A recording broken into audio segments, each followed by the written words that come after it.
मन को काबू में करने का मंत्र। मन को काबू में करने से पहले उसको जानना होगा।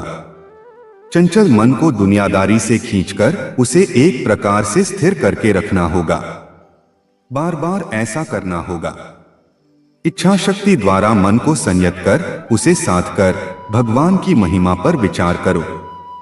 मन को काबू में करने का सबसे सीधा उपाय है चुप लगाकर बैठना। कुछ समय के लिए मन को छोड़ देना, जहां वह जाना चाहे जाए।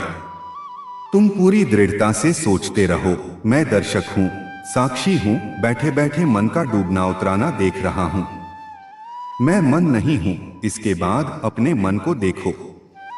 सोचो, मन से तुम बिल्कुल अलग हो। खुद को भगवान के साथ एकाकार रूप में सोचो। किसी निर्जीव वस्तु या मन के साथ खुद को एकाकार न कर डालो। कल्पना करो, मन मानो तुम्हारे सामने फैली एक शांत झील है। जो विचार मन में उठकर धुंधला रहे हैं, वो जैसे झील में बुलबुले उठ रहे हैं और सतह पर आकर विलीन हो रहे हैं। विचारों को नियंत्रित करने की कोई कोशिश मत करो। कल्पना की आंख से उन्हें बस दर्शक की तरह देखते जाओ, किस तरह वह वहां चला जा रहा है।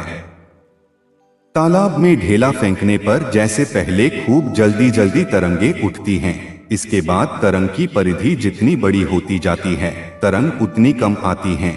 मन को भी इसी तरह छोड़ देने पर उसके विचारों की परिधि जितनी बड़ी होगी, मन में विचार कम उठेंगे। लेकिन हम इस प्रणाली को उलट देना चाहते हैं।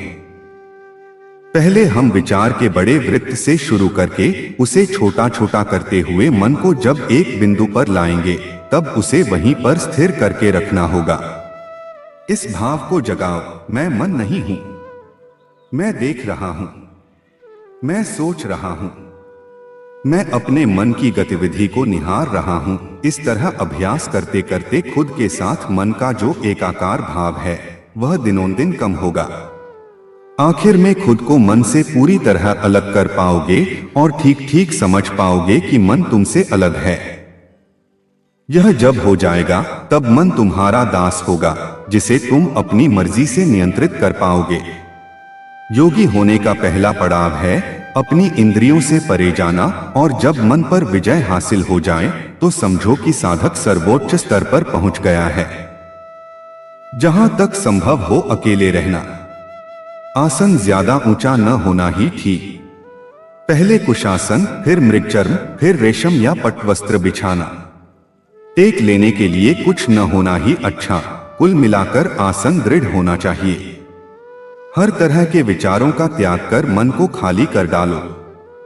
जैसे ही कोई विचार मन में उठे, तुरंत ही उसे दूर कर देना। ऐसा करने के लिए हमें निर्जीव वस्तुओं और अपने शरीर से परे उठना होगा। दरअसल मनुष्य का पूरा जीवन ही इस अवस्था तक पहुंचने की एक अनवरत कोशिश है।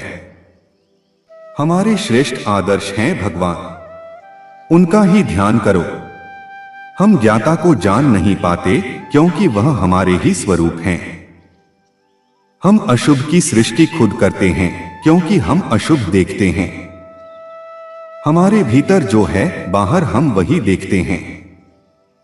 यह दुनिया हमारे लिए आईने की तरह है। यह छोटा शरीर हमारे द्वारा सृष्टि किया हुआ एक छोटा आईना है, लेकिन असल में सारी दुनिया ही हमारा शरीर है। इस बात का हमेशा ख्याल रखना होगा, तभी समझ पाओगे हम मरते नहीं या किसी को चोट नहीं पहुंचा सकते, क्योंकि जिसे चोट पहुंचाएंगे वह भी हम ही हैं। हमारा जन्म नहीं, मृत्यु भी नहीं। हमारा कर्तव्य है केवल सभी को प्यार करते चले जाना।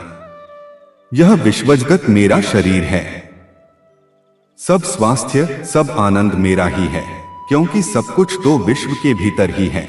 बोलो, मैं ही विश्वजगत हूँ। आखिर में यही समझ पाता हूँ, जो कुछ कर्म व्यापार है, सब हमसे ही आईने में प्रतिबिंबित हो रहा है। अगर लग रहा है कि हम छोटी तरंग जैसे हैं, तो हम सब के पीछे एक अखंड समुद्र है और हम सब उसी में मिले हुए हैं। समुद्र से अलग तरंग अकेले नहीं रह सकती। ठीक से इस्तेमाल किए जाने पर कल्पना हमारे परम मित्र की तरह काम करती है। कल्पना तर्क की सीमाओं से परे जाती है और सिर्फ कल्पना का प्रकाश ही हमें सब जगह ले जा सकता है। प्रेरणा हमारे भीतर से उठती है, इसलिए हमें अपनी ही उच्चतर शक्तियों द्वारा खुद को अनुप्रेरित करना होगा।